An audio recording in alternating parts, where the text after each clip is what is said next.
In 1971, an entire family vanished from their suburban Arizona home, dinner left on the table. No signs of struggle. No trace of where they went. Or how for decades the case haunted the community, then faded into silence. But in 2023, a young woman buys a vintage Polaroid camera at an estate sale, one that came from the very house the Langleys once owned, inside a sealed film cartridge. What it captured was never supposed to be seen. Subscribe for more real-life inspired true crime mysteries. What you're about to hear is based on a case that was buried for over 50 years. Phoenix, Arizona. September 3, 1971. The ceiling fan turned slowly above the Langley family's dining table, its blades catching the fading orange light of a desert evening. Shadows lengthened across the floor, stretching from the hallway to the kitchen like fingers reaching for something unseen. Dinner was still warm. 4 plates: roast chicken, canned green beans, and buttered rolls. The glasses were half full, one of them, a small blue plastic cup, had tipped on its side, its contents soaking into a paper placemat colored in crayon by a child's hand. At the table, 2 chairs were tucked in, one was pushed back, slightly angled, the last sat empty but still pulled out as if someone had left in a hurry. A small, wind-up toy dog spun in slow circles on the floor near the living room carpet, its mechanical barks now silenced by time. The family's actual dog, a terrier named Mags, scratched at the front door, whining softly. The front door was wide open. Neighbors would later say they noticed the lights were on well past midnight. That wasn't like the Langleys, not Edward, who worked sunrise shifts at the power plant, not Clara, who always tucked the kids in by 8:30, and certainly not Sammy and Beth, 7 and 5, who were never out of sight on a school night. But no one called the police that night, not yet. It was Clara's sister who found the house the next morning. Everything was quiet. The car was still in the driveway. The beds were unmade. Toothbrushes still damp. Clara's purse sat on the counter next to the fridge. Edward's wristwatch, cracked and worn, was in its usual spot on the nightstand, and in the living room, half hidden beneath the curtains, was the family's Polaroid land camera strap, coiled lens fogged with fingerprints, flashbulb spent. No bodies, no blood, no sign of forced entry. No farewell note, no ransom demand, just a house frozen in the middle of life. Abandoned mid-sentence. Within 48 hours the search began. Dogs, helicopters, canvases, phone calls. The case made local, then national news for weeks. Reporters parked outside the house. Psychics rode in from across the country. Theories ranged from cult abduction to carbon monoxide poisoning to Edward snapping under pressure and killing them, although no bodies ever turned up. But slowly, as the seasons changed, attention faded, leads dried up, and eventually the Langley house was just another tragic address with a cold history. The new owners gutted it in the 80s, stripped the wallpaper, changed the floors, painted over the nursery, but even then the rooms never seemed to hold warmth. Renters came and went. In time the property became a foreclosure, then an estate sale listing, buried among hundreds in a dusty storage lot. No one ever figured out what happened to the Langleys. No one even realized the camera had never left the house inside it untouched for over 50 years. The film waited in the dark, still sealed, still loaded, still holding what may have been the last images the Langley family ever saw. And in 2023, someone finally developed the heat, pressed down like a hand, not the dry, sunburned heat tourists imagined when they pictured Arizona, but the kind that seeped into your bones, thick and still, and hard to breathe through. Claire Rose stepped out of her car and immediately regretted wearing jeans. Her shirt clung to her back before she reached the sidewalk. The estate sale wasn't much to look at, just a sagging one-story house with flaking beige paint and a brown lawn that hadn't been watered in weeks. The porch creaked beneath her steps as she joined the handful of browsers already inside. The air smelled like dust and lemon-scented cleaner, fighting a losing battle. Claire moved through the living room slowly, avoiding eye contact with the older couple arguing over a grandfather clock. She wasn't looking for anything specific. She never was. These kinds of sales were her habit, a way to unwind between freelance photography gigs, a ritual she'd picked up after her mother died. Most of the time she left empty-handed. Today she wasn't sure why she stayed. The furniture was dated, sun-fed couches, water-stained coffee tables, a console TV that had probably last worked during the Reagan administration. An old woman in a yellow vest sat near the front door, handing out numbered stickers to buyers. "Is this your listing?" Claire asked, gesturing to the space. "Nope," the woman said without looking up. "Belonged to a cousin of the bank manager. Place has been empty for years, never even hit the market." Claire nodded politely and Wandered deeper into the house. The back room was cooler. A dusty ceiling fan clicked rhythmically above boxes labeled with peeling masking tape. The clutter was what caught her eye. Old radios, shoe boxes full of tangled cords, mismatched tableware, and a shelf of National Geographic issues from the 60s. A milk crate sat wedged in the corner beneath a pile of kitchen towels. She bent down and tugged it free. Inside, nestled among cracked picture frames and rusted cookie tins, was a camera, a Polaroid land camera. Model 210, heavy, cool to the touch, the kind her mother used to carry on road trips. Claire turned it over in her hands. The rubber grip was worn smooth, but the shutter button clicked. When she tested it, it still had a strap, and surprisingly, the film compartment wasn't empty. She popped it open. There was a full sealed cartridge inside. Claire blinked. Most people left these things empty to avoid corrosion, but this one looked intact. A strip of yellow tape stretched across the top, sealing the cartridge shut. Something had been scribbled on the tape in faded ink, almost illegible now. She tilted the camera to catch the light. Do not develop. A chill crawled up her arms. Despite the heat, it could have been a prank, a joke, or some superstitious scribble from a paranoid relative, but something about it didn't feel like a joke. Still, Claire couldn't put it down. How much? She asked the woman at the front. For what? The camera, the Polaroid.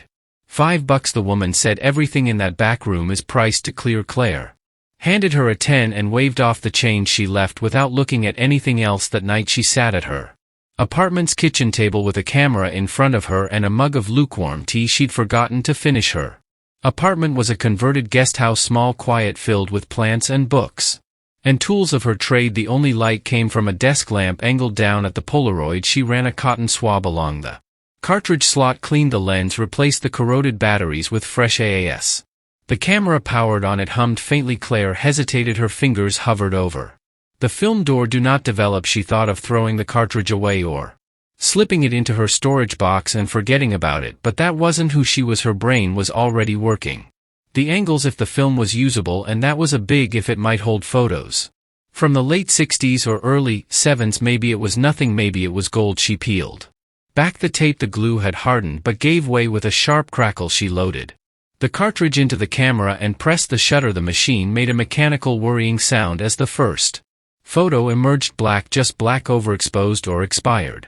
She laid it on the table and tried another where the second image came out just as blank, but the third. Claire froze as the photo began to develop. A dining room, mid-century table, 4-place settings, roast chicken and green beans.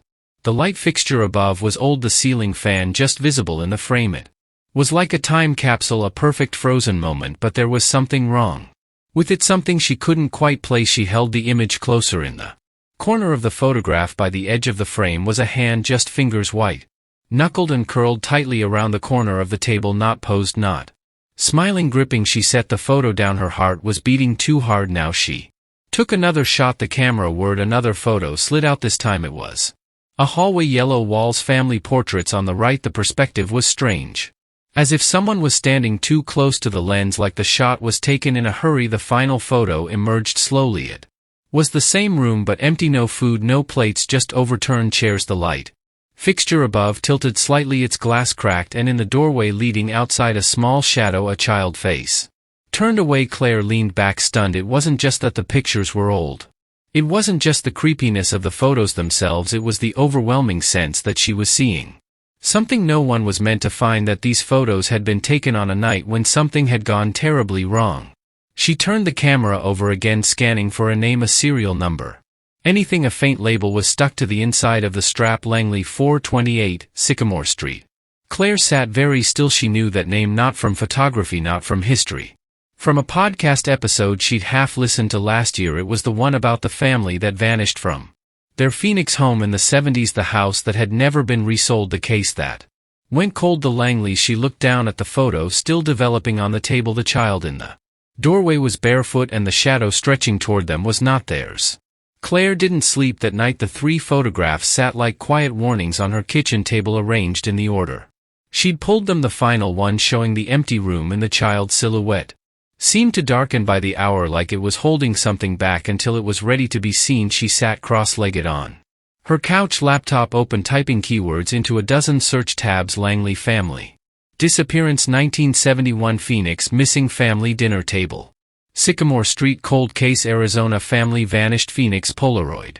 It didn't take long there, it was halfway down the search results on a website called Echo Coal Files, a true crime archive run by former journalists and investigators. The title of the entry made her stomach tighten. The Langley house, the family that vanished. Mid-Meal, Phoenix, Arizona, September 3, 1971.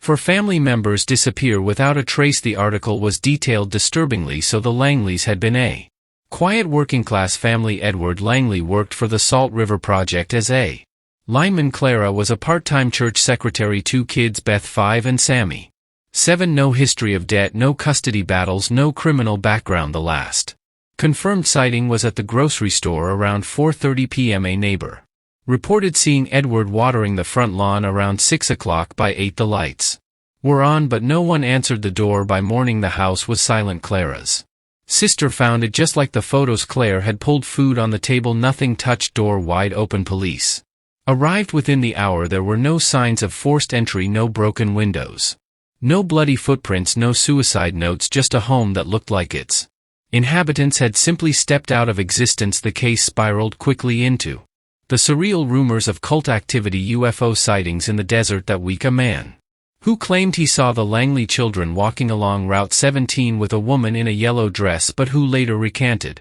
after failing a polygraph. What struck Claire the most was the final paragraph.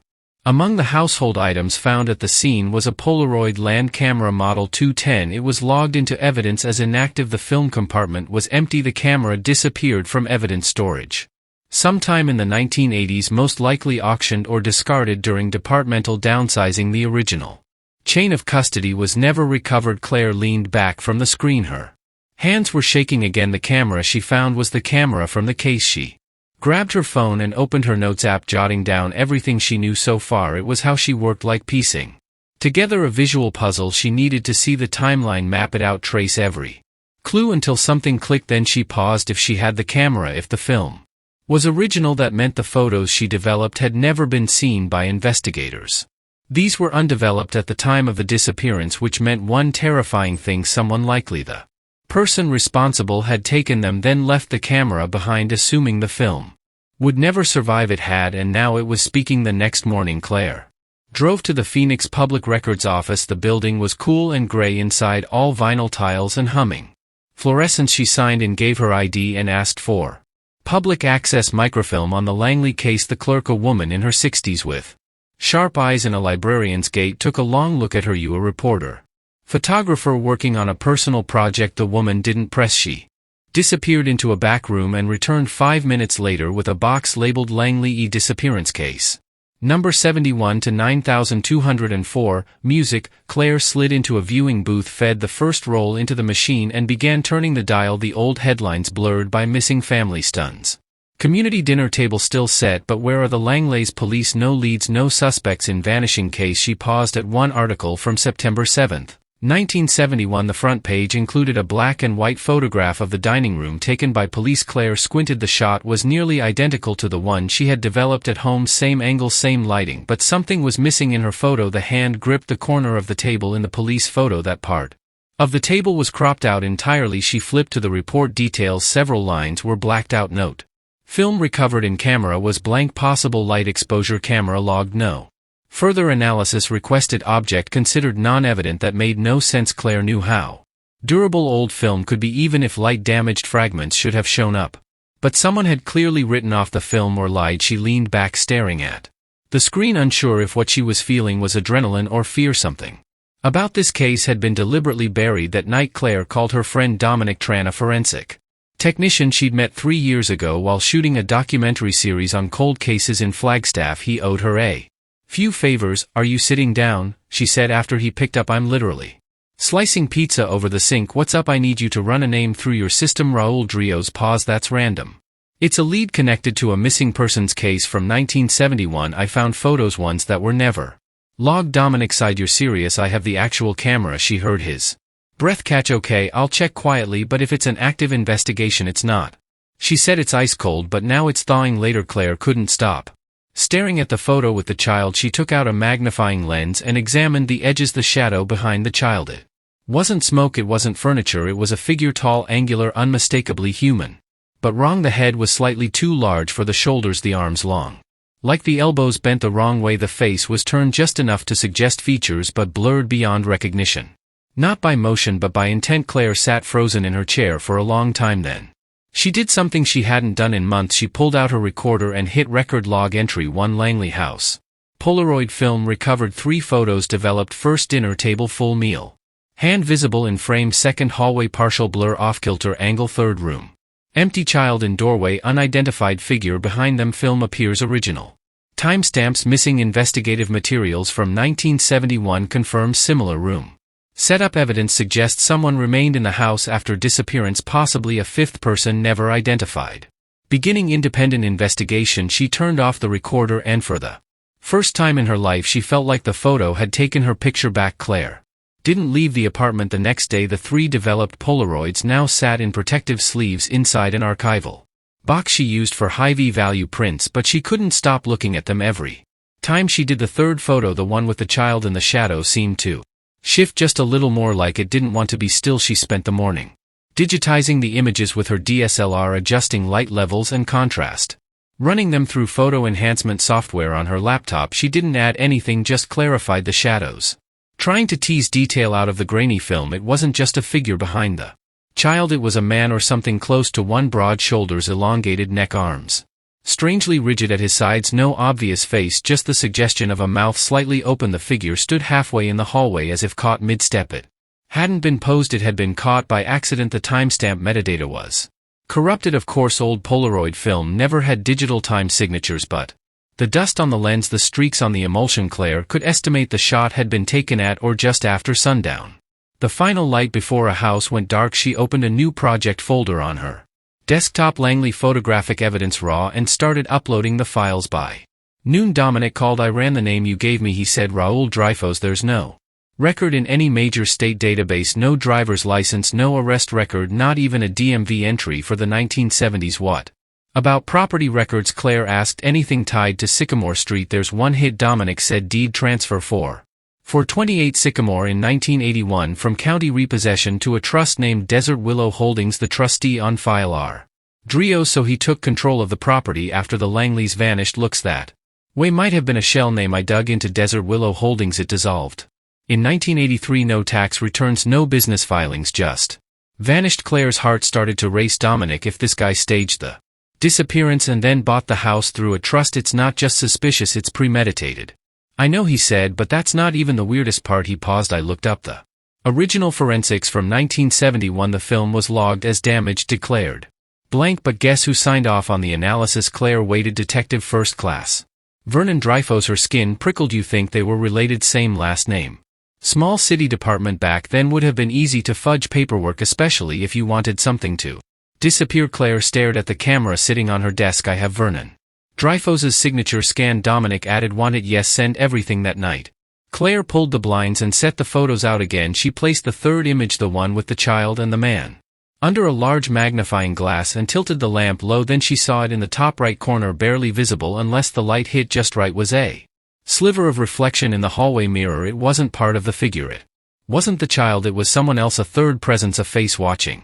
Claire staggered back from the table. No matter how she angled the lamp, the reflection remained a warped face with vacant eyes wide close to the mirror, as if whoever it was had been hiding just out of frame. She grabbed her notebook and wrote, "Third person visible in mirror, reflection appears too high to be child, possibly observer or photographer. If Langley family is gone, who took the final photo?" She stared at the question for a long time, then she circled it twice. 2 days later she drove to 428 Sycamore Street. She hadn't meant to go. She told herself it was just curiosity, but when she passed the street on her way to a shoot across town, something in her gut twisted. She made a quick turn, parked, got out. The house stood exactly as it had in the photos. Single-story, chipped white paint, overgrown shrubs choking the windows. A real estate sign hung crookedly on the chain-link fence, half covered in vines. "For sale, bank-owned property, no entry without agent." Claire walked the perimeter slowly, camera slung over her shoulder. She shot a few wide angles from the sidewalk framing the front porch, the kitchen window, the cracked walkway leading up to the door. It was quiet, too quiet. She moved to the side gate and found it unlocked, slipped through. In the backyard, weeds stood chest-high. A rusted swing set leaned Against the fence one of the chains hung loose, the seat lying flat in the dirt. The slider door was boarded shut. Claire raised her camera, but just before she took the photo she felt it, a presence like someone was standing behind her. She spun around. No one, just dry grass and the groan of cicadas. Still she didn't take the shot. Instead she backed out of the yard, returned to her car and locked the doors. As she pulled away she glanced back through the rear view mirror. The curtain in the front window moved only slightly, but enough to know it hadn't been the wind. Back home Claire transferred her exterior photos onto her computer and began processing them. She zoomed in on the front window. The curtain had parted and behind it, half hidden in shadow, was a face, not a reflection, not pareidolia, an actual face. Wide eyes, pale skin, the nose flat, almost pressed against the glass. She enhanced the exposure slightly. Her stomach dropped. It was a girl, young. Maybe 10 or 11, not Beth, not from the original photos, someone else. Claire grabbed her notebook. Face in front window, appears to be girl. Who is she? Why is she inside? She circled the entry, underlined it, then sat back, unable to breathe. If the house was empty, abandoned, then who was still living there? Later that night Claire posted anonymously on an old cold case forum she used to visit. Back in college she included stills from the photos, heavily watermarked and cropped to protect the originals, and asked one question: has anyone connected the Langley disappearance to Vernon Dreyfus, former detective? Any relatives? She didn't expect an answer, but by morning she had a private message from Eyes Open, 1976. I grew up near Sycamore Street. I knew the Langleys. I also knew Vernon. You're not wrong to be digging, but be careful. People tried before. A local journalist. In 1985, woman from the college newspaper. Both ended up quitting or disappearing entirely. This isn't a story, it's a burial site. I can meet you, but only in public and only during daylight. Claire stared at the message, heart pounding. She typed back, name a place. The diner smelled like bacon and floor wax. Claire sat at a corner booth with her camera bag beside her and a recorder in her coat pocket turned on and running. She watched the front door with growing nerves, scanning each person who entered. She hadn't told anyone where she was meeting her source. She deleted the forum message thread as soon as they'd agreed on the place. Eyes Open 1976 had chosen a family-style diner just off Interstate 17, a place called June's Breakfast House. Open since the 1960s, mostly filled with truckers and retirees. Public, safe, bright. But still Claire felt a pit at the base of her stomach. At 10:17 a.m. the bell over the door chimed. A man in his mid-50s walked in. Dressed in a faded army jacket and jeans, he had a face that had once been square and strong but was now softened by time. Lined, leathery, alert, he moved cautiously, scanning the room the same way she had. Their eyes met. He gave a nod and walked toward her. Claire, she stood. Your eyes open. Name's Thomas Bell, he said, sliding into the booth. Used to live 3 doors down from the Langley house back when I was a kid. Claire took him and he looked like someone who didn't trust easily, probably hadn't for a long time. You're not a cop? He asked. No, FBI. No. He finally relaxed a little. Good cops had their chance, they didn't take it. They ordered coffee. Thomas didn't speak until the waitress left. I still remember that night, he said. September 3rd, 1971. I was 10 years old, lived on Sycamore Street my whole life until I was 20. My dad was a mechanic. My mom taught piano. He sipped his coffee, then looked her in the eye. I heard the Langleys vanish, but they didn't vanish, Claire. Somebody took them. Claire kept still. Do you know who? Thomas glanced around. No one nearby was listening. I can't say for sure, but I'll tell you what I did see that night.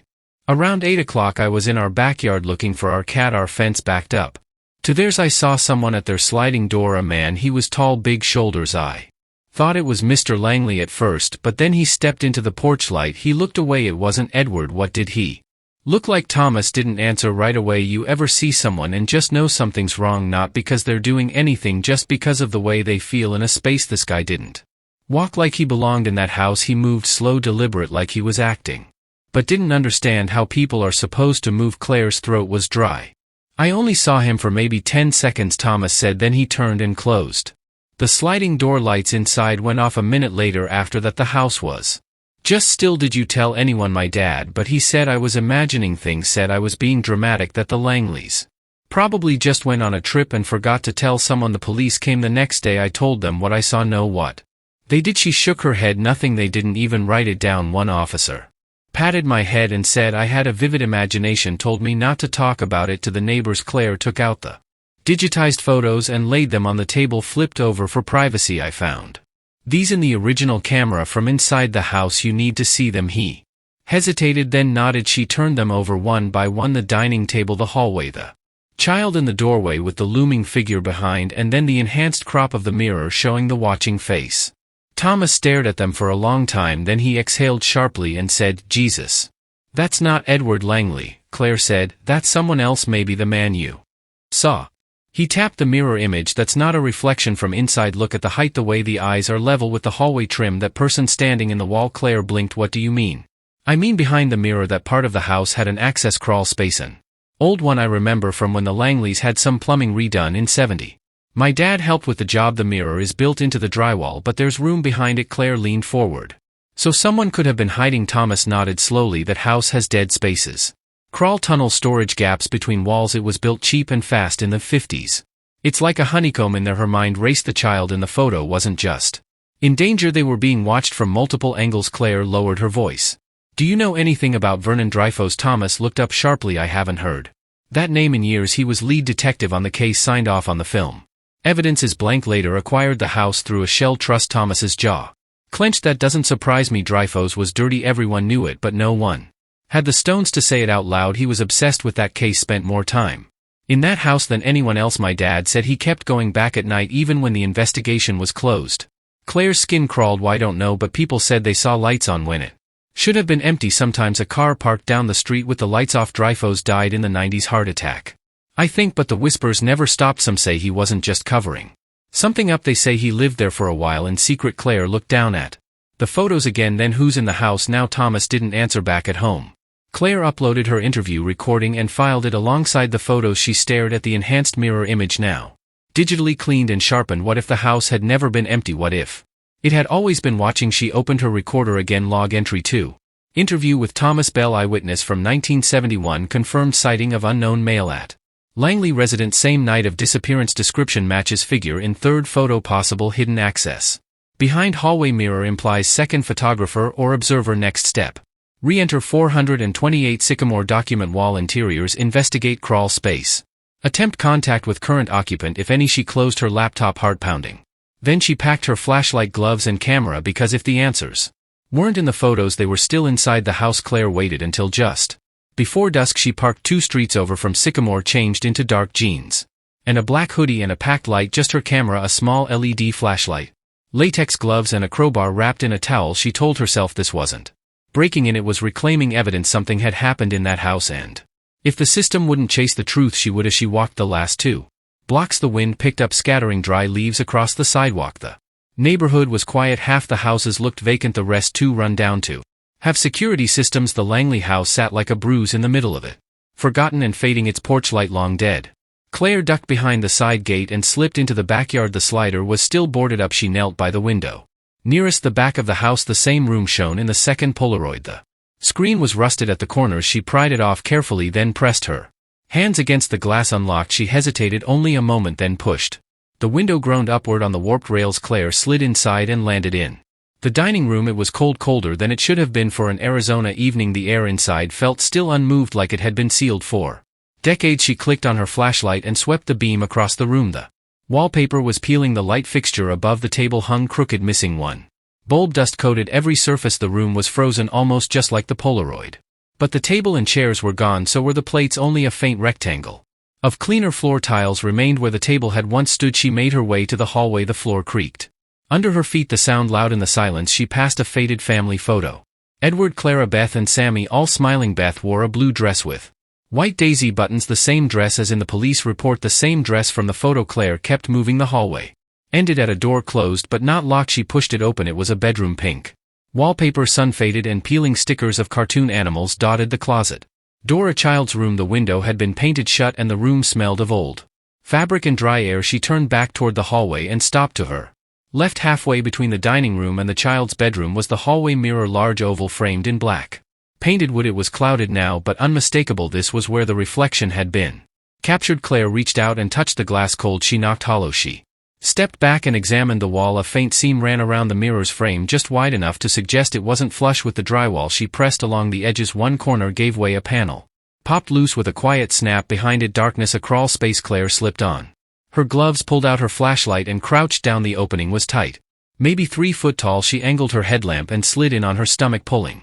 herself forward on her elbows. The space stretched behind the walls like a narrow tunnel beam's old insulation pipe. She coughed as dust rose around her but kept moving. After 6 feet she hit a junction, another passage branching off at a hard right toward what would have been the living room wall. She turned the beam of her flashlight, caught something ahead, something that wasn't wood or pipe. She crawled forward until it came into focus, a cot, metal framed, covered in filthy blankets. Next to it sat an overturned crate used as a makeshift table. On it a water bottle, an old lighter, a torn and comic book, and a Polaroid photo face down. Claire's breath caught. She reached forward and picked it up. It was another image from 1971, same film, same type. This one showed a close-up of a little girl's face, Beth Langley. She was crying, her eyes red and swollen.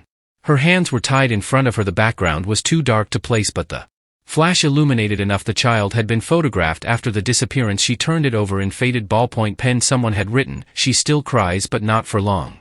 Claire felt the panic rise in her throat. She turned off her light, held her breath, listened, and heard it breathing, not hers.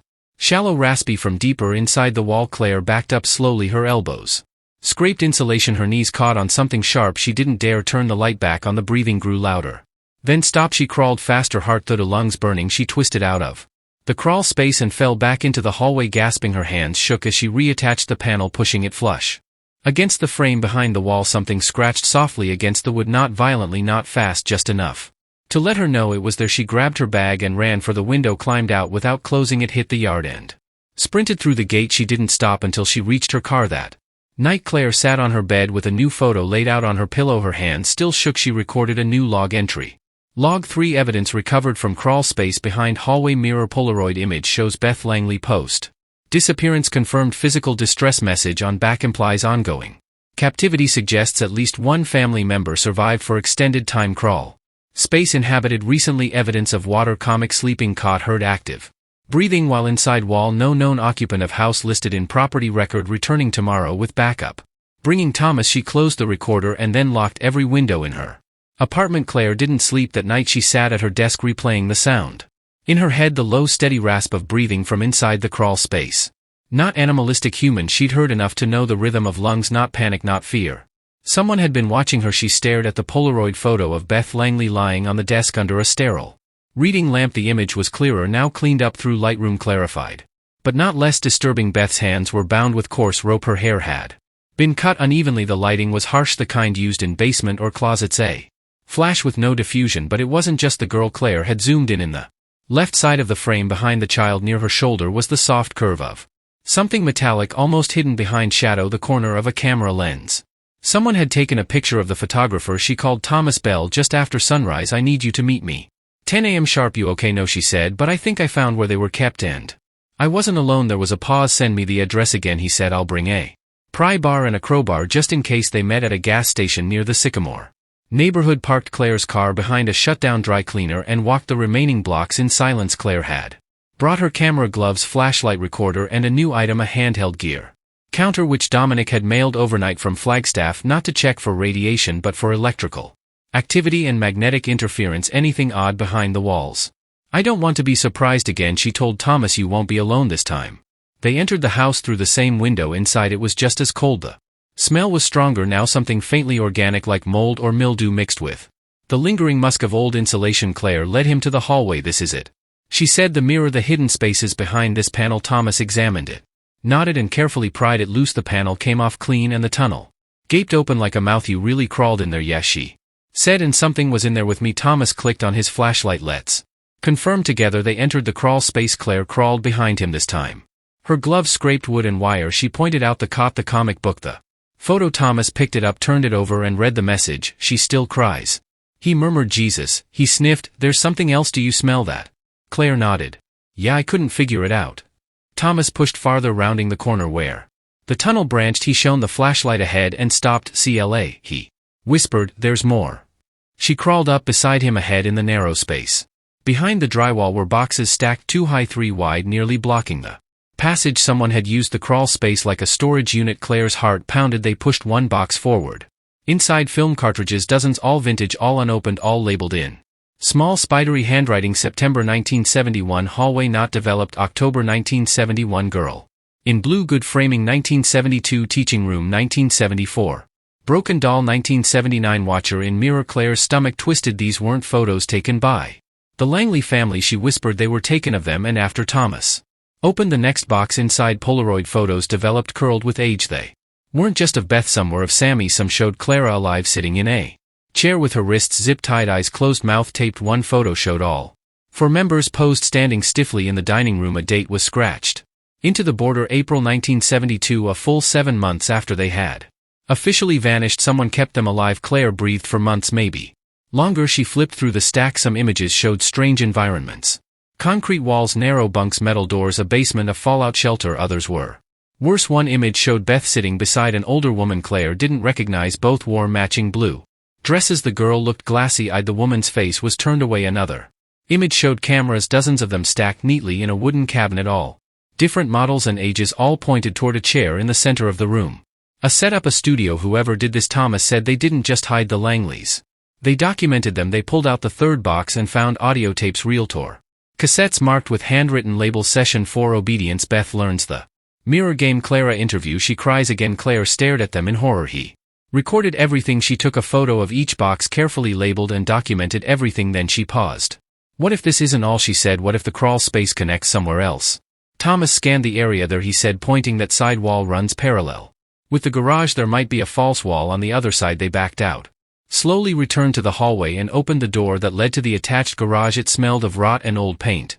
Cobwebs hung from the ceiling like drapes. The back wall was uneven, sloppily painted over. Thomas ran his fingers along the molding. Help me together. They pushed. A soft pop of air escaped as the false panel gave way. Behind it was a narrow storage space, and in the center a camera mounted on a tripod pointed toward the wall. A light above it, a red button beneath the lens. Claire stepped closer. It was recording. The light was on. The battery was full. A wire ran from the base into a power outlet built into the wall. Someone's been here, Thomas said recently. Claire examined the camera. She touched the button. The light blinked off. The red indicator light now dark. Her heart dropped, because for that light to be on, someone had been recording them the entire time they were in the house. They fled. No photos, no more searching. They climbed out the same window and didn't stop until they reached the street. Claire had one hand on the recorder the whole way. Later, back in her apartment, she documented everything, uploaded photos, marked the GPS metadata, saved copies in 3 encrypted drives. Then she sat in the dark, shaking, because whoever had lived in the Langley house hadn't just captured the family. They'd been waiting for someone else to find it, and now they had. Claire didn't open the footage until the next morning. She'd slept on the couch, her laptop balanced on her knees, until the screen dimmed. She kept the apartment dark, the curtains shut tight, every door locked. The Polaroid photos and film boxes were stored in a fireproof safe she'd bolted to the floor the week before, and still she didn't feel safe. She woke up just after 5 a.m., the sky still dim outside, her mouth dry. The memory card from the tripod camera burned a hole in her mind like a hidden infection. Whoever set it up had wanted to watch. She just didn't know if they still were. Claire made coffee, took a deep breath, and powered on the external reader. The files loaded quickly. Old interface, no password protection. A folder marked Simpleach. Inside 12 video files, timestamped, all recent. The most recent one was dated 2 nights ago. Claire opened it. The screen went black for several seconds, then static. Then an image appeared, her entering the hallway, crawling into the wall, leaving the frame, then minutes later crawling out again, disheveled, breathless, stumbling down the hallway in panic. The audio was faint but present. Her own breathing, her voice. Oh God. The next file showed her and Thomas re-entering, speaking quietly, crawling together into the crawl space. Claire paused the video. Her face was clearly visible, so was his. They'd been watched from the moment they entered, watched by someone who hadn't stopped recording. The earlier files were worse. One dated from 3 weeks ago showed a different woman, younger, blonde, dressed in hiking gear. She came alone, entered through the same window. She held her phone up like she was live streaming, but she didn't speak. Claire fast forwarded. The girl moved room to room, stopped at the hallway mirror, touched it, then jump cut. The screen cut to static for 6 seconds. When it returned, the girl was sitting in a chair in the dining room, motionless, staring off screen. Her hands were in her lap, her mouth was moving, but no sound came out. She didn't blink. Claire rewound, rewatched. The time code proved it. There were 6 minutes of missing footage, cut, manually erased, and whoever filmed it had restitched it to resume mid-sentence as if nothing had happened. Claire opened another file. It was empty, just a blank room, a still hallway, but every few minutes something subtle shifted, like the angle changed, like the camera itself had moved. She opened one more. The camera faced the hallway mirror at 2:03 a.m. A figure passed behind the glass, not reflected, not lit, just a flicker of motion behind the wall, then another flicker, then 2 pale hands, small, childlike, pressed softly against the inside of the mirror from behind. Claire slammed her laptop shut. An hour later she met Thomas at a park near the freeway. Neither of them wanted to go to the house, not yet. She brought a burner phone, the Polaroid prints, and a USB drive with the camera footage. I've Seen the videos, she said without preamble. He's watching the house in real time from inside. I don't know, maybe not anymore, but recently yes, there's footage of us, footage of others. He's still recording. Thomas wiped his face. This is more than just obsession, he's feeding on it. Claire handed him the USB drive. I need to do something bigger, she said. This can't just stay on my hard drive. You mean go public? Not yet, but soon. I want backup first. Real proof. Thomas paused.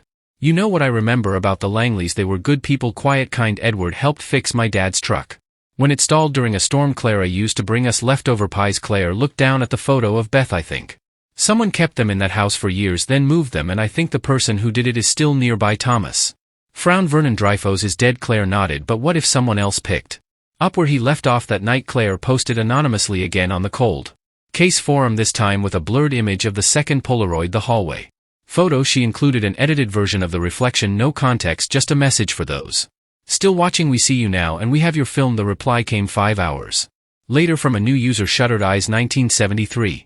Then you know where it ends. Go back to the cellar behind the water line under the crossbeam. One last roll remains.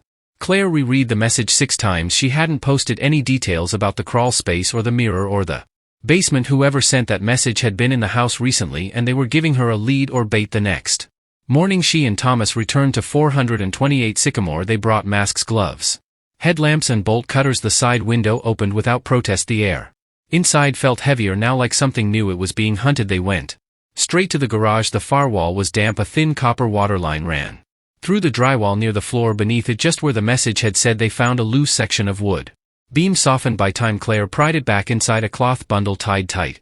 She pulled it free. Inside were 4 items: a roll of undeveloped Polaroid film, a small pendant necklace with a cracked locket, a burned photograph only the edge remained, a boy's shoe and part of a fireplace, and a note folded yellowed, written in a woman's hand. Claire unfolded it with trembling fingers. To whoever finds this, we are still here. He won't let us leave. He makes us pose. He makes us lie. He says if we smile he'll bring food. If we scream he turns off the lights. I don't know if anyone remembers us, but if you do, find Beth, please. Clara Langley. Claire stared at the signature until her vision blurred. Thomas reached for her shoulder. We found them, he said softly. Even if it's too late, we found them. Claire wiped her eyes. Number, we're not done, because if Beth's still alive he might still have her, and somewhere waiting to be developed was the last photograph. Claire drove straight from Sycamore Street to her friend Dominic's lab in Flagstaff, 4 hours north and 5,000 foot higher. The desert gave way to pine. The heat softened into cool wind, and still the weight in her chest didn't ease. The film roll sat in a padded archival case on the passenger seat cushion like it was made of glass. It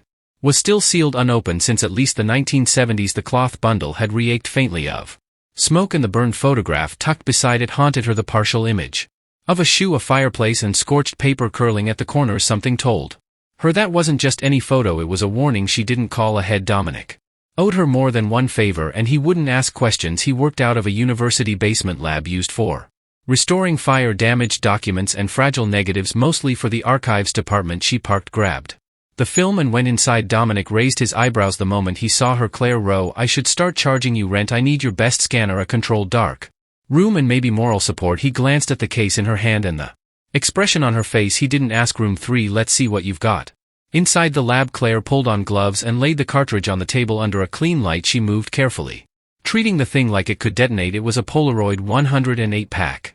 Extremely rare. The chemicals were likely unstable and the film could be degraded beyond use, but there was a chance. Claire gently peeled the paper seal. The hiss of dried adhesive gave way and the roll inside gleamed dull silver in the light. Still intact? Dominic asked, watching from the corner. Surprisingly, she said. She loaded it into a restored camera, the same model as the one from the Langley house, and pressed the shutter. The camera made its mechanical whir. A photograph slid out into her hand. Black, expired. She laid it aside and tried again. Another whir. This one developed slowly, not black, not empty. She turned it toward the light and froze. It was Beth Langley, but older. She stood barefoot on a concrete floor, wrapped in a blanket. Her face half shadowed. A small chain dangled from her right ankle, barely visible near the floor behind her. The outline of a fireplace, the same one from the burned photograph. Claire's voice was tight. This is post-1971, at least by a decade. She survived. Dominic whispered. He kept her alive. Claire shook her head. Number, not just alive. He raised her. She developed. The next shot, Beth again, sitting at a table, a Polaroid camera in front of her, but she wasn't looking at it. She was looking past it towards someone, toward whoever was holding the real camera. Her expression was blank, not afraid, not angry, just resigned. Next one, Dominic said. Claire pulled the third photo, a blurry image of a man's back, tall, wearing a black shirt. He was standing in front of the fireplace. Hunched over something there were shelves behind him filled with film boxes, photo albums, and what looked like IDs, passports, laminated cards, names. Claire leaned in. I need a loop. Dominic handed her a magnifier. She studied the shelves carefully, squinting at the IDs. One had the Langley surname, another Charlotte Lee, a third Wendy Stone. Different names, different faces, all young women, all with the same distant eyes. Claire, Dominic said, his voice suddenly strained. She looked up. He was pointing at the next photo developing on the tray. It showed Claire herself sitting in her car, taken from a high angle recent. Her hair was pulled back. She was on the phone. She remembered that moment. It was outside the grocery store 2 days ago. Her throat closed. She hadn't seen anyone nearby. No one had approached, but someone had been close enough to capture her through a long lens. They were being watched still. Dominic started sealing the photos into sleeves. This is serial. It's organized. He's documenting everyone who gets close. You're next. No, Claire said. Beth is. Dominic looked at her confused. Claire pulled out her phone, scrolled to the photo of the girl in the window. She opened the enhanced version. Remember this from 2 weeks ago? The face in the Langley house, the one we thought was a girl. I've run it through facial matching. You know who she most resembles? She zoomed in, placed the Polaroid of adult Beth beside it. Same eyes, same cheekbone curve. It's her. Dominic blinked, but she'd be in her 50s. Claire nodded slowly. So it's not Beth, it's Beth's daughter. Claire pulled out her recorder. Log 4, subject identification final undeveloped. Film confirms Beth Langley survived at least into her mid-20s. Images indicate continued captivity and eventual adaptation. Subjects shown with camera, possibly forced to document others. Multiple IDs visible in background suggests wider operation. Latest image and roll appears to be surveillance photo of myself taken 2 days ago. Conclusion: the man behind the camera is still alive, still watching, and Beth's child, presumably born in captivity, remains in the Langley house. She turned off the recorder. Dominic stared at her. What do we do? Claire's answer was instant. We go back. The sky over Sycamore Street was flat and gray when Claire and Thomas returned. They parked 2 blocks away. No cameras this time, no bags. Claire wore a fitted jacket with her audio recorder tucked deep in the inner pocket. Thomas carried nothing but gloves and a roll of duct tape just in case they had to force entry again. They stood across from the Langley house for a long minute in silence. It was quiet, still, just like before, but someone had been in that house recently. Someone had taken Claire's picture, and someone, maybe Beth Langley's daughter, was still inside. They crossed the street and walked around the side. The gate was unlocked. The back window, now familiar, opened with a groan. Claire climbed in first. Thomas followed, his boots crunching over dead leaves scattered on the floor. Inside, the house felt warmer, lived in. The dust wasn't quite as thick. The scent of rot was fainter. A hallway light was on, dim yellow. Claire looked at Thomas. That light was off last time. He nodded once, jaw tight. They moved carefully down the hallway. Claire stopped in front of the mirror. She touched the frame. Warm then. Movement behind the glass. Not a shadow, not imagined. A hand pressed gently against the other side. Small, pale, not dirty, not afraid. Claire whispered, "It's her." The hand didn't move. Claire spoke softly. "I know you're there. My name is Claire. I'm not here to hurt you." A flicker, just the edge of a face in the reflection. A girl, 11, maybe 12. She had Beth's eyes, the same slope to her nose, same soft chin, but her expression, it wasn't frightened, it was expectant, like she'd been waiting. Thomas stepped forward. "We're here to help," he said gently. "We've seen the pictures. We know what happened here. You don't have to stay." The girl blinked slowly, then she mouthed something. Claire leaned in but couldn't hear it. The girl mouthed it again, more clearly this time. "He's still here." Claire's stomach dropped to where the girl stepped back into the darkness and vanished. Claire knocked softly on the glass. "Wait, please." Nothing. Thomas turned toward the hallway. "We need to find the way, and that's not just a crawl space. She's living in the walls." Claire scanned the molding again, the mirror frame. Her fingers found a seam beneath the left edge. She pressed a panel, shifted open. Behind it a door, small, wooden, hand-built. A latch rusted, nearly shut. Thomas pried it open. Inside, stairs descending. They led down into the cellar. The air changed as they stepped inside, colder, wet, heavy with mildew. They descended the stairs slowly. Claire flicked on her flashlight, the beam cutting through thick shadows. The cellar was larger than expected, 20 by 30 feet, reinforced with concrete and wooden beams. Along the walls were shelves, crates, cabinets, a mattress, a space heater, a plastic tub of clothes, a bed of blankets. In the corner, someone lived here. Thomas whispered, "This isn't abandoned. She's been here recently." Claire moved toward a shelf lined with books and notebooks. Most were filled with drawings, simple pencil sketches. A girl in a dress, a woman tied to a chair, a man with a camera, a mirror, a hallway. Each sketch was labeled in a child's hand. She flipped one page. "Mama cries too loud." Claire stopped. She flipped another. "I hide when he comes. I hide in the wall." And another, "He says I am the camera." Now suddenly a footstep upstairs. Claire and Thomas froze. Another footstep, heavier. Claire killed the flashlight. The cellar dropped into pitch black. The sound came again, creak, then another. Someone was in the house. Claire moved behind a support beam, pressing her back to the cold concrete. Thomas ducked beside a shelving unit, silent. The footsteps came down the hall, then Stopped above the stairs for a long moment silence, then a voice low male. You shouldn't have come back. Claire's skin went cold. The voice was deep, measured, calm. Do you think I don't know who you are? He said. You walk into my house, you touch my things. You steal what isn't yours. A pause. Beth taught me how to spot people like you. Curious, hungry, you don't want truth, you want a story. Thomas looked at Claire, his eyes wide. Go, she mouthed. Now she reached slowly for her recorder, clicked it on silently in her pocket. The voice continued. She tried to run once, so did her daughter, but the house keeps them like it keeps me. Another pause. She's mine. Then a door slammed upstairs, footsteps running now away. Claire waited 10 seconds, then 20. Thomas emerged first. He's leaving. Claire grabbed her flashlight, turned it on. Again she scanned the room for the girl. Nothing. She moved to the mattress, pulled back the blankets. There a trap door barely noticeable hidden beneath. She opened it. A narrow shaft ladder built into the concrete, a tunnel leading under the house. Claire turned to Thomas. She has another exit. She's still alive. We need to get out before he comes back. They didn't use the stairs. They went through the tunnel. It was damp, cold, crawling with spideroo webs, but it came out beneath the broken fence 2 blocks away in the alley behind an abandoned house. They ran, didn't stop until they hit the main road. Later that night, Claire uploaded the recorder audio to her laptop. She listened to his voice again, calm, collected, possessive. She opened the last sketch from the notebook. A girl behind a mirror, a woman in chains, and in the corner, drawn faintly in pencil, a man with a camera smiling. The next morning, Claire filed an official report with the Prescott Police Department, not under her own name, not yet. She created a secure folder, encrypted, timestamped, cataloged, and submitted audio clips, photographs, and GPS data using a burner laptop from a library computer. She flagged the contents anonymously. Possible evidence: child in danger, suspected female minor in concealed space at 428 Sycamore Street, believed born in captivity, psychological and physical risk, ongoing immediate intervention required. She included 1 audio file, the man's voice from the cellar, and 1 photo, the girl's reflection in the mirror. She watched the progress bar until it hit 100%, closed the browser, and left. By midday, police cars had surrounded the Langley house. Claire parked 2 streets away and watched from a nearby hilltop through binoculars. 6 officers, 1 van.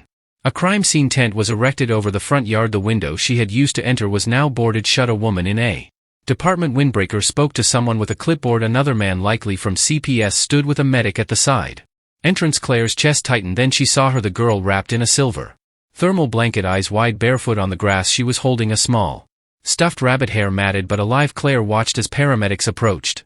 Gently, the girl didn't resist. She didn't cry. She just kept glancing over her shoulder back toward the house. Later that evening, Claire met Thomas on his porch. I saw them bring her out, she said. She looked like Beth. Thomas nodded slowly. Did you hear what they found? No, they're calling it a survival bunker, but it was more than that. They found 3 rooms, all hidden beneath the house, connected by reinforced tunnels, cameras, journals, food stores, a studio. CLA's stomach turned, and a burned mattress, chains on the floor. What they believe was a confinement room. She had been kept there. Claire, that man, we don't even have a name yet. He raised her in total isolation. Claire looked down at her notebook, and Beth. Thomas hesitated. They're still looking, but there were blood traces in the deepest room, old, stained into the concrete. Claire closed her eyes. I think she died down there. I think he buried her beneath the house, or worse. Thomas said nothing. Claire spent that night digitizing the sketches from the basement, each one a testimony. She filed them in a folder marked witness, child of house. Some drawings told of meals in silence, of being taught to speak only when spoken to, of being made to reenact photos from old Polaroids, posed like her mother, posed like others. She recorded another log. Log 5: police have recovered an unidentified female child from the Langley residence. Child appears to be Beth Langley's biological daughter. Based on photographic and genetic indicators, forensic search confirms presence of confinement rooms, torture equipment, audio evidence submitted as of tonight. Perpetrator remains unidentified. Possible connection to Vernon Dreyfus still under investigation. Next objective: locate Beth Langley's final resting place. She ended the log and stared at the blank screen. Beth's voice had never been recorded, her face frozen only in photos, but her daughter had drawn the truth. The next morning, Claire received an encrypted message from Shuttered Eyes. 1973. You saw her but not him. Basement wall, south corner. There is a cabinet behind it. The original negatives. Claire didn't wait for Thomas this time. She drove to the crime scene, perimeter, parked, and walked until she found the right officer. She held out her press credentials. I'm not here to interfere, she said, but I have information. There's something in the basement behind the south wall. The officer was reluctant. Then Claire said the name Langley. 5 minutes later, she was escorted inside. The house no longer smelled of mold. It smelled like chemicals from the evidence. Team air purifiers ran in the hall. Plastic sheets covered the furniture. Yellow tape marked every room. Claire stepped down into the cellar once more. This time with gloves, a badge escort, and 2 detectives standing nearby. She moved To the southern wall there she said the cabinet was bolted to the cement. 2 men helped her pull it free. Behind it, flush with the concrete, was a narrow slit. One of the texts reached in with a hook, pulled out a sealed box, inside dozens of negatives, all dated, all marked. Claire flipped through them. Photos of Beth, Clara, Sammy, Edward, photos of other women, other girls, hundreds of frames, and at the bottom, wrapped in wax paper, one final image, a Polaroid of Beth Langley, dead, face up, her hands folded on her chest, a bouquet of pressed violets laid across her ribs, a handwritten caption, final exhibit, the quietest she ever was. Claire held the photo with shaking hands. That was at the last moment, the truth, the closure no one wanted but needed. She left the house an hour later. The girl had been taken into protective custody. No name given, no statement made, no word on the man. Claire suspected he was gone, like Dreyfus, like the others, swallowed up by systems, too blind or too broken to act. But Beth was no longer a name in a report, and her daughter no longer lived in the walls. That night Claire uploaded her final episode, a podcast titled simply The House in the Photograph. She included the voice, the photos, the drawings, the tape from the crawl space. She redacted names, blurred faces, but she told the truth, and by morning the world was listening. Claire's podcast hit 1 million downloads in 3 days, not because it was sensational, but because it was real, raw, human. She didn't dramatize the story, she didn't beg for attention, she simply told the truth. How a family disappeared in 1971, how a photograph re-emerged 52 years later, how a daughter born in silence watched the world from behind a mirror and waited. Claire left out names, protected the girl, she didn't say where the Langley house was, but she included one audio clip, just 18 seconds, the girl's voice quiet echoing through the recorder. He said, "I came from pictures, but pictures don't hug back."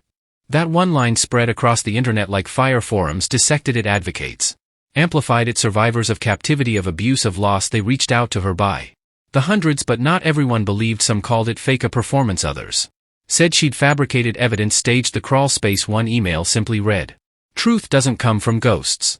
Claire ignored the noise. She knew what she'd seen, what she'd heard, and what the girl had drawn in charcoal over and over again. The man with the camera. The authorities officially released only part of the case. They acknowledged the discovery of a child inside a sealed portion of a condemned home in Prescott Valley, that she was nonverbal at first, malnourished but stable, estimated age 11. DNA linked her to Beth Langley. The report avoided the word captive. They avoided the word project too, but Claire knew better. The girl hadn't just been locked away, she'd been raised under surveillance, programmed to reenact, taught to mimic the same poses her mother had been forced into again and again, until the images repeated like scripture. 2 weeks after the raid, Claire was invited to speak with Agent Miriam Calder, a federal profiler brought in after the photographs surfaced. Calder wore a brown suit and no jewelry. Her office had no decorations except for a single framed newspaper clipping of a solved child abduction case from 1983. She offered Claire tea, which she declined. Then she got to the point, "We believe the man behind the camera was not Vernon Dreyfus, but someone who worked with him, possibly inherited his material, possibly even his methods." Claire nodded. There were dozens of names in those negatives. Some had dates well into the 1990s. This didn't end with the Langleys, no. Calder said, "And we're investigating that now." She paused. "Would you be willing to consult?" Claire blinked. "Me? You found her?" Calder said. "You made the noise. We couldn't. That child was weeks away from starving. Your work gave her time." Claire felt her throat tighten. She said nothing. Calder slid a photograph across the table. It was one of the burned IDs from the studio shelf, partially intact. Claire stared at the name, Wendy Stone Dobb, 1977. Disappeared from a rest stop outside of Tucson in 1985. Calder said, "Never found. We believe she may have been housed in the same system, same cellar layout. We think Beth may have been forced to care for her." Claire swallowed. "So she wasn't alone down there?" Calder shook her head. None of them were. That night Claire sat on her balcony under the stars and stared at the quiet street below. She hadn't gone back to Sycamore Street. She couldn't, but she had the drawings, the tapes, the voice, and the names. She pulled out her notebook, started a list. Beth Langley, Clara Langley, Samuel Langley, Wendy Stone, Charlotte Lee, Leah Anton, Rachel Black, Eden Avery. Girls whose faces had appeared in those frames, some blurry, some posed, some screaming, all frozen in that house, in that system. Then she added one more, the girl in the mirror. No name, yet no birth certificate, no fingerprints on record, only drawings and silence. But she was real, and she had survived. Claire recorded a new episode, not for the public, just for herself. Log 6 names in the dark. There is a girl. She's out now. She wears different clothes, eats hot food, but her eyes are still scanning doorways. The man who raised her may be gone, but the rooms remain. There were others' names on film, faces and drawings. This wasn't a single house, it was part of something larger, and someone somewhere is still watching, but now we are watching back. She ended the recording, then added one final entry to her list: watchers, no address, no face. Just the word and the promise that this story wasn't done yet. The girl sat Quietly in the therapy room, her feet tucked beneath her in a patch of sun, she didn't speak much yet. Sometimes she answered with nods, other times with pencil drawings. They'd given her a notebook, blank pages, no lines. Today she had drawn a window through the glass. A woman was reaching in, arms outstretched. A camera hung at her side, unopened. The girl had drawn herself on the other side of the window, reaching back above the image. She had written just one word: found. Claire stood on the other side of the glass, the real one, a two-way mirror between her and the child. She didn't wave, she didn't cry, she just watched. The therapist beside her spoke softly. We've started calling her Lily. Is that her name? No, the woman said she won't give us one, but she liked it when we said it, so it stuck. Claire nodded. The room was warm, bright toys scattered on the floor, soft music in the background, a far cry from the concrete cellar she had lived in for years. She's drawing more now, the therapist added. Every day. And yesterday she asked for colored pencils. Claire smiled faintly. She's coming back to herself, she said, or maybe finding who she was supposed to be. 3 weeks later, Claire received a package in the mail, no return address. Inside, a VHS tape, a pair of gloves, and a single Polaroid photograph. It showed the side of a different house, a boarded window, faint handprints on the inside of the glass. She played the VHS tape on an old deck at the university archive. The screen was static at first, then a basement, a woman tied to a chair, the date in the corner, 1986. The name scrolled at the bottom, Wendy Stone. Claire watched for 6 minutes, then stopped. She placed the tape in an evidence bag, took it straight to Agent Calder's office. They're still out there, Claire said. This wasn't one man, it was a network. Calder looked grim. We think you're right, and now we have our first traceable location, Tucson. Claire nodded. I want to be involved. You already are. That night, Claire recorded her final episode in the house in the photograph series Log 7 Exit Frame. The girl from the cellar has a name now. She walks in daylight, she draws in color, but her past still lives in the shadows. Rooms lined with cameras, corners taped with secrets. Beth Langley died beneath her own house, but her daughter lived, and her drawings told us more than photos ever could. This isn't the end, it's just the last frame of one reel. The projector keeps spinning. The watchers are still out there, and now we watch them back. She paused, then added one final line for Beth, for Lily, for the ones we missed. We see you now. Epilogue. 2 months later, undisclosed location. Lily sat at a desk, crayons scattered around her. She drew a sun, a field, a small house with blue shutters. Then in the bottom corner, almost as an afterthought, she drew a woman, thin gray dress, hollow eyes, watching from the edge of the field. Her name was written in faint, perfect handwriting, Miss July. The case had never mentioned that name. Claire would see the drawing the next morning and freeze, because in the photo archives recovered from the crawl space weeks earlier, one of the photo boxes had been labeled July Series Initiation, and next to it, in another child's drawing, Miss July always smiles. The frame widened, the mystery deepened, and the house still stood empty now, but never silent.